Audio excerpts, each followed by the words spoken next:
Hi everyone, welcome back. Now all of my videos up to this point have focused on the milling machine, so I figured it was time to show you something lathe related.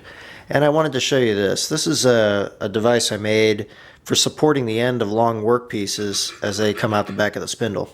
Now when you've got a piece that's really long and unsupported, it can actually bend and start whipping around very wildly and shake everything apart, and of course if you get caught in that, that's a bad deal. It's basically two bearings here and a frame. I'll zoom in on this and let you see the parts up close.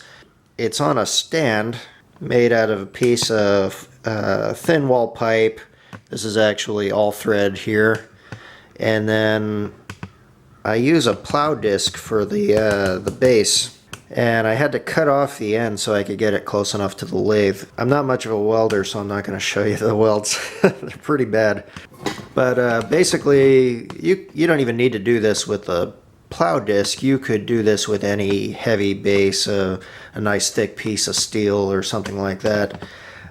If I had to redo this today, I would use a thicker wall pipe. This is actually very thin. I think it's a 1/16 wall. So I would probably go with more like an 1/8 or 3/16 wall. It would be a lot easier to weld for one thing, and you can see this thing flexes pretty easily, but it does the job. So let me zoom in on the head so you can see this a bit.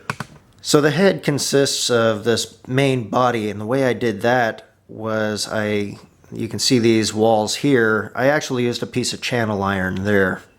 Just an inch or so thick, and then I welded on these plates here, squared it all up so it looked halfway decent. The bearings I think are 6205 bearings. I don't remember what I used. I can't really see them right now. They're held in with shoulder bolts, and then I put this little notch here and on the other side just to make sure that whatever stock I was using cleared the actual body of it and only contacted the bearings. Lastly is this this bent piece up here. I cut slots in both ends, bent at 90 degrees, and that's so you can accommodate smaller or larger diameters. So you basically just undo these, it slides up and down. You can actually pivot it out of the way, but I would always use it when you're using a piece of stock in there, just to make sure that if it does somehow flop out of the bearings, that it's going to be captured. The height adjustment is just a nut here. We've got all thread. I think I used 7/8 9 because that's what fit into the piece of tubing that I used. But really any piece would work. Compared to the size of that tubing, the thread is way overkill. It's very easy to make. In fact, I had all of this stuff just sitting around. Even the bearings, I had those, they were takeouts from something that needed repairing. Anyway, it's a real quick project, and if you do a lot of pieces that are long and that are going to be sticking out of the spindle of the lathe, it's really good.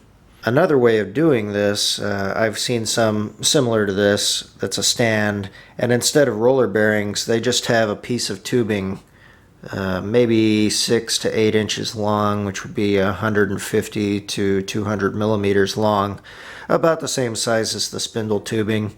So you'd have this piece of tubing sticking out. You could move it out or in depending on how long your piece was, and that's the simpler, much simpler way of doing that, and it just contains the piece that's whipping around. I hope this helps, and I'll see you next time.